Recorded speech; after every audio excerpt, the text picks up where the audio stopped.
her but a speed bump. She never really let it get her down. Like I said, she was a seamstress. Probably quite a few of you have seen some of her work, especially on the stoles that Gary Burkett used to wear.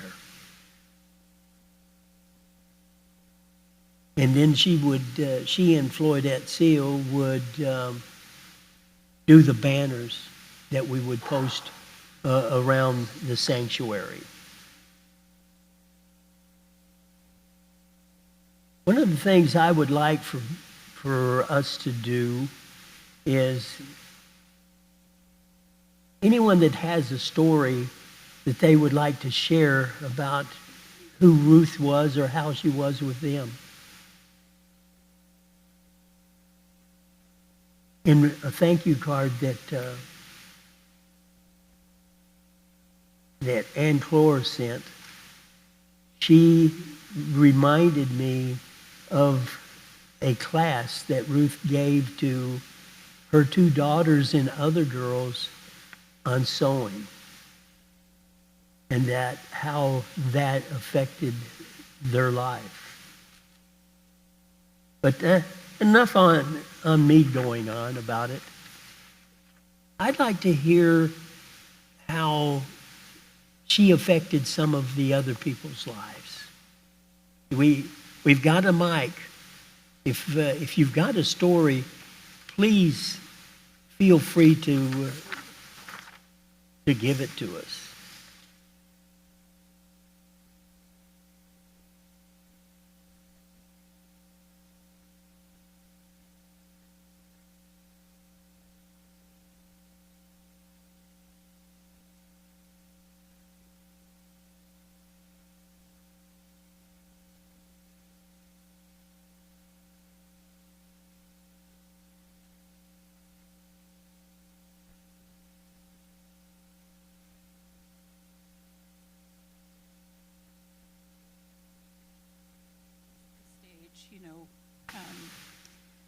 Getting everything all prettied up, it served the congregation well, and we're like, okay, fine.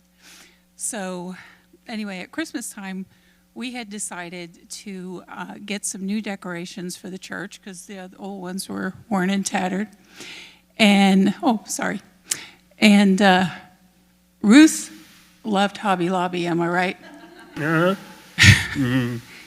And I had had a couple of heart attacks, and so I was slowed down, and I didn't walk very fast. And there she is, like, just zipping through the store, just like, zoom, zoom, zoom, zoom. And all of a sudden, I just, in my frustration, yelled out, would you slow down? You got a handicapped person with you here. And she just giggled and carried on. And we came back to the church to decorate the tree and everything, and she was sitting out here, just eyeballing everything. She said, well, you need to move that one right there a little over to the left. And I, again, after about 10 times of that, I said, you get up here and you do it. And she's like, I'm on my way. So anyway, she had a wonderful sense of humor. She never gave up. She was always an inspiration to me, and I hope to you all too. You all saw her and her love of all things just shone through her. Thank you.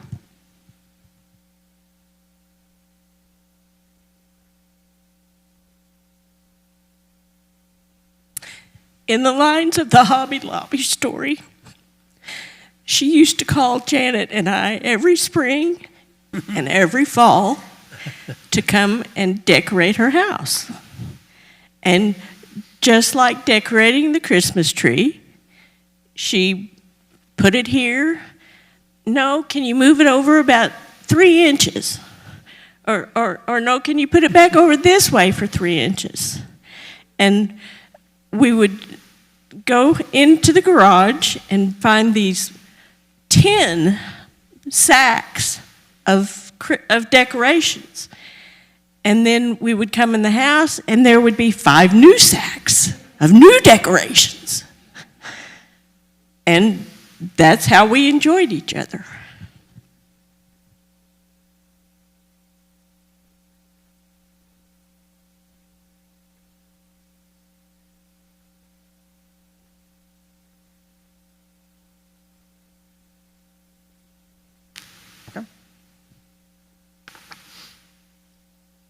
Hi, my name is Kathy. I met Ruth through, the way I met Ruth and Les is we were looking for a house to build, and we were in a neighborhood where they lived, and the builder said, hey, we built an accessible house for these people.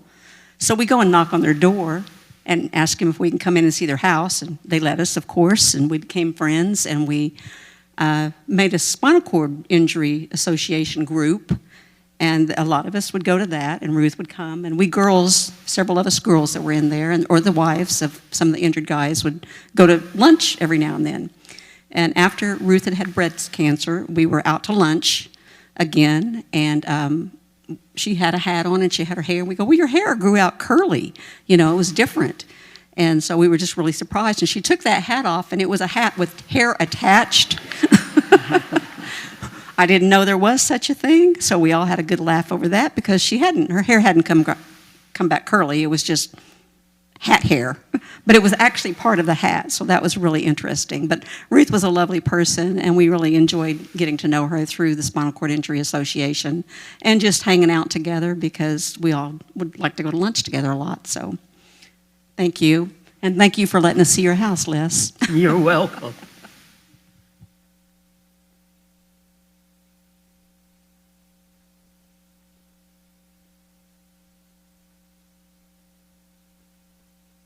So I got to meet Ruth and Les back in 2018, and it was honestly an answered prayer. I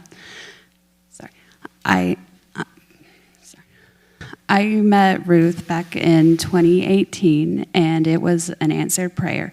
I had just recently started sewing, and I was very self-taught, and there was a lot I didn't know, and I was looking for someone to teach me everything I didn't know. So Ruth came into my life through a friend, a mutual, who was a member at the YMCA that I worked at. And it was just really fun, always getting to work with her. And for about 2 months, I was over at her house once a week, and we were working on this really crazy costume that I wanted to make. And she taught me about how to gather fabric and how to put boning channels in and just everything I didn't know how to do, and it was a lot of fun, and I'm very grateful that I got to know her for the time that I did.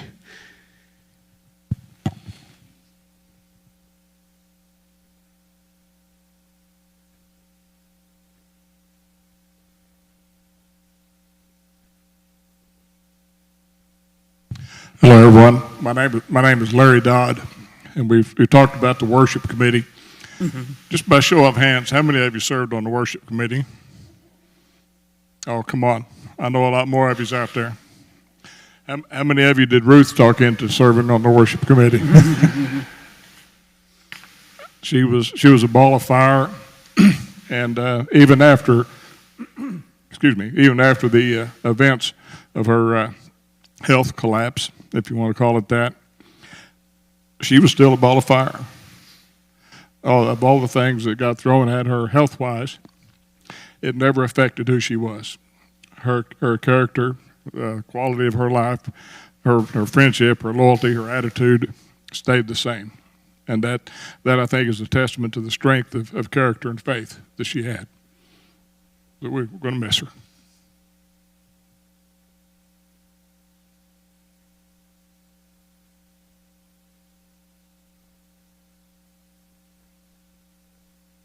I'm Koopa. Is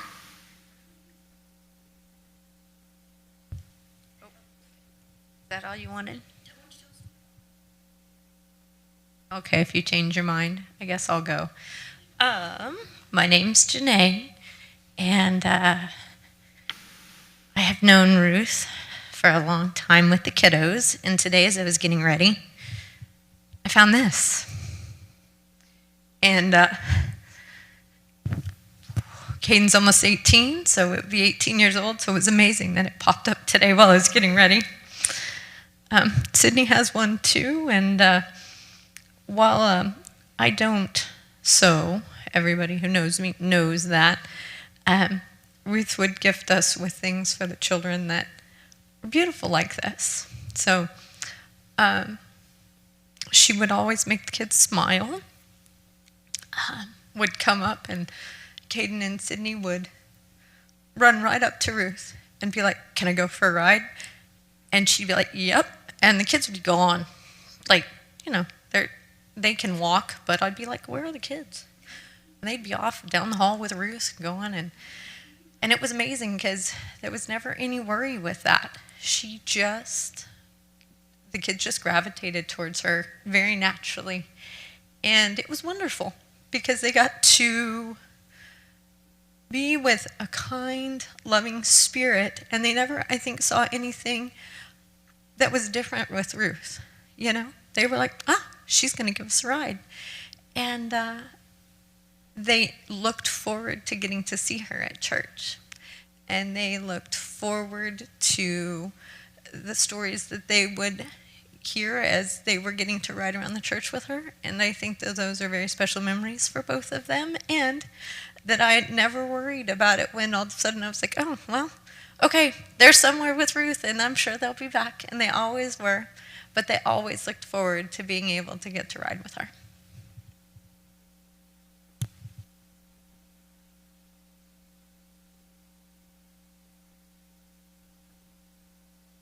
I'm Cindy Treadway, and my daughter Abby was part of the little sewing group that Ruth was generous to offer to provide sewing lessons for our girls. They were in middle school at that time, and she said, "Oh, you girls want to sew? We'll get together. We'll plan a Saturday morning, and we'll meet and bring your sewing machines, and we'll have ironing boards. We got everything set up here." And she said, "Well, let's first start by going to Hancock's, and everybody gets to pick a pattern, whatever you want." And I was like, well, you can't just start. These girls don't know anything. They, and so, it's like, surely she's going to say, well, let's start with something simple. No, everybody just picks whatever they want. And I thought, I cannot imagine this is going to work in any way, shape, or form. And she said, it doesn't matter.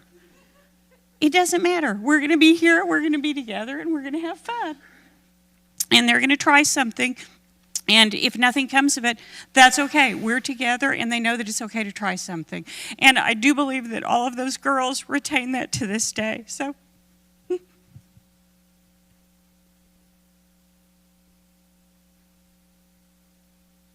well, Janae, I don't know if you know this or not, that the little quilt that we gave you when you stepped down as our children's minister, she helped with that. Ruth was a big part of that.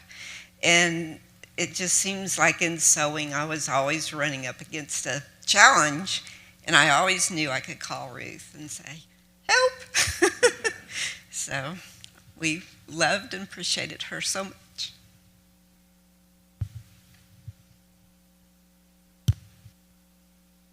Hi, my name is Shannon. I came into Ruth's life about 3 years ago. She had asked me to clean her house. And I ignored her calls for several months because she was a referral from someone else, and I had plenty of work and was kind of scared because she was in a wheelchair, and I had never actually been at a home of someone who was handicapped. And so I blew her off, and my friends kept calling me and saying, you've got to go help my friend, she needs her help. So I finally gave her a call, and I was scared to death when I first arrived. My car broke down on the way there to my first appointment there. Les had to pick me up in his truck. And I got there, and she was just not there was nothing to be afraid of, But I shared with her that I had never worked with anybody in a wheelchair, that had been handicapped, and I didn't know how I could serve her. And I said, I'm not prejudiced, or I'm not, I just don't know if I'm going to offend you. And she said, I will tell you if you offend me, please. Just know that. And boy, did she. Everything had to be her way. I can relate to the, so I started helping her around the house, and she would say, there's dust down there. And I'm like, what? Get down here. Can't you see that? Can't you see down here? And of course, and it was interesting to be thinking about her level, I didn't understand how that mattered, but then Ruth was at being in a wheelchair, every single day, you see life differently, you know. And over the years, you know, I started working more and more for Les and Ruth, and you know, home projects and things like that. And I was there every day and or every week until finally, you know, I needed a place to stay, and she welcomed me into her home and gave me a room and fed me. And when I was going through a hard time, got me out of a bad situation. Never complained, never even thought twice about letting me come live with her when I had nowhere to go. And so I got to spend every day with her the last, you know, year and a half. And it was comforting coming home to Ruth and Les. It was like being a part of a family again. And she would always listen to whatever was going on with me. I'd walk in the door and I'd have a problem or I'd have something great to share, and she would quit what she was doing and she would turn around and pay attention to me with such an admiration and such just love that I decided that she was my adopted mother. You know, I didn't have a good relationship with my own mom, but Ruth was exactly what I would have wanted in a mother. You know, she was kind and loving, and I mean, she was an unselfish person. She was more giving than accepting. You know, she didn't do much for herself. She did everything for others. So one day I decided to talk to Les, and we got permission to go on a little trip to the mall to get a makeover. I was going to take her to get a little makeover, and we stopped at Claire's and we got her ears pierced. You know, that was really cool. You know, we had to move the whole section out there, and shh. And we went to Lancome counter to get a makeover because I said, "You're so beautiful," you know. And I would love for you to see the beauty that I see in you. And they did. They did a knockout job. Of course, they always do. And we wanted to buy everything that made her this, you know, the way she looks. So we did. We took Les's credit card and we bought a whole bunch of stuff. But she handed me the credit card because, you know, out of her purse, and I stood up at the counter and paid, and I didn't know what it was until the lady handed me back the credit card. And she wasn't sure either, and I didn't tell her till we got way out down in the mall. And I said, "We're not going to tell Les right now, are we?" She said, "Oh, well, you know." Anyway, so she ended up, we ended up telling him, but it was never, that was the funnest day. I mean, there's a couple times with Ruth, I mean, there's a lot of times, but that's one of my most fond memories is the day that I took her. She wanted to buy me something. Every store we went into, this was a Ruth day, and every store she tried to buy me something. And I said, "This is not." She even tried to buy me coffee. I was like, "It's my turn to treat you," you know. And she had a hard time accepting it, but she was sassy when she got out. We got out there. We got out. She's all thinking she's all sassy, and we got into the car, and you know, Les. I said, "How does she look?" And he goes, "She looks all right," you know. I said, "She looks amazing," but of course he didn't want her to know that she did. She looked amazing. So that was one of my favorite times of, you know, my fondest memories of her. And there were several of them.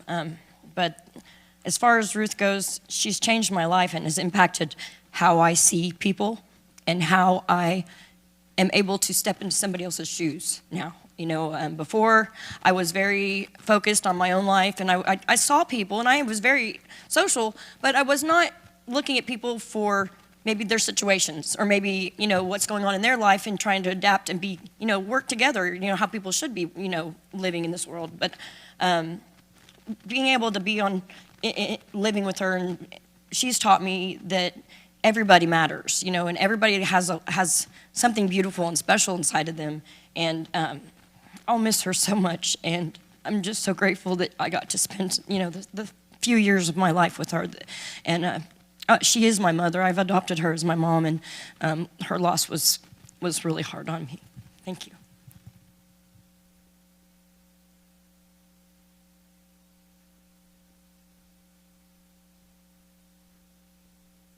My name is Debbie, and I met Ruth through the spinal cord, the same as Kathy. And I would go over to Ruth and Les's house because we had sewing in common. And I also have a husband that's paralyzed with a spinal cord injury. So that's kind of how we met. So I kind of knew what her needs were, but the sewing brought us together. We did embroidery a lot. and I'd go over and help clean her house and help bathe her and set her decorations up in the spring and the fall and the winter. It was always fun. I always had a good time with her.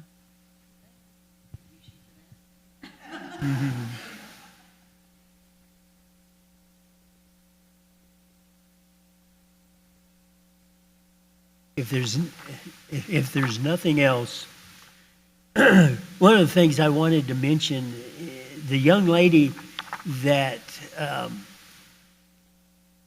Donna O'Keefe sent to Ruth to help her do the sewing, and her name is Kensington, and she's actually going to school in Dallas now as a fashion designer. And with that, I don't think in closing, I'd like to kind of read something. How clearly the sky reveals God's glory.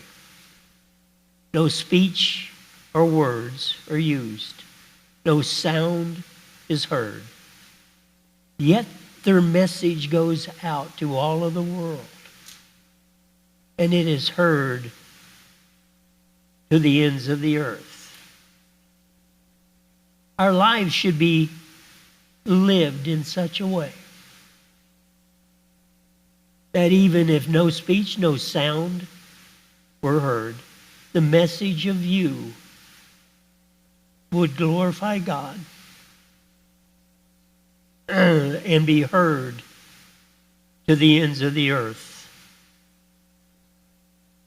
And I think truly that Ruth was. As I've heard you guys speak of her, the thing that I learned this last week in pondering what to say today and the celebration of her life today, I've always told people that, we think we control life. And I always tell people that's an illusion. But I think we do control life. And the life we control is by the decisions we make. Because all of the consequences of those decisions leads us to more decisions. And that's what living life is about. And one of the things that I really celebrate about Ruth's life is that it was an adventure. We spent 15 years before she was paralyzed, and then 24 years after she was paralyzed.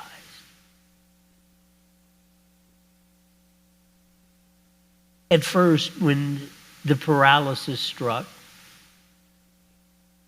I thought that everything in the world had changed. Yet it didn't.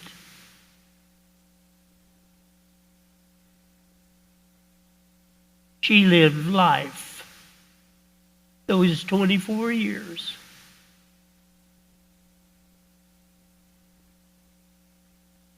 As a tremendous inspiration to me and so many others. I told someone the other day, I actually fell in love with Ruth twice.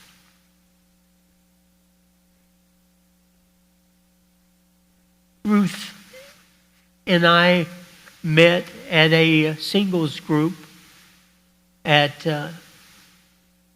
Chapel Hills Methodist Church.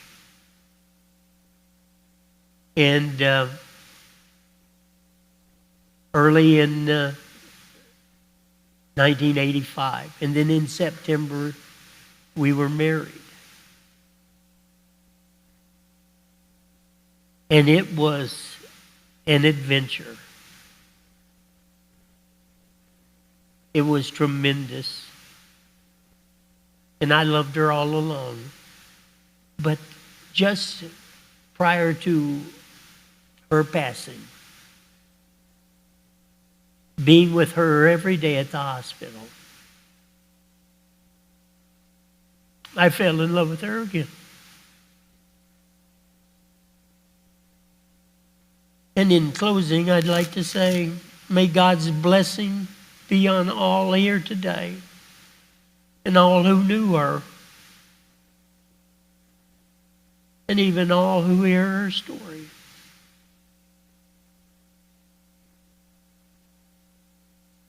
And so it will be. Thank you each for being here. She loved especially her church family here at Southern Hills. And it's good to hear that so many people feel like I do. She was a blessing. Thank you. There's refreshments out in the gathering area. One of her favorites was she loved chocolate chip cookies. So we've got chocolate chip cookies and some water, tea, and coffee. Thank you for being here.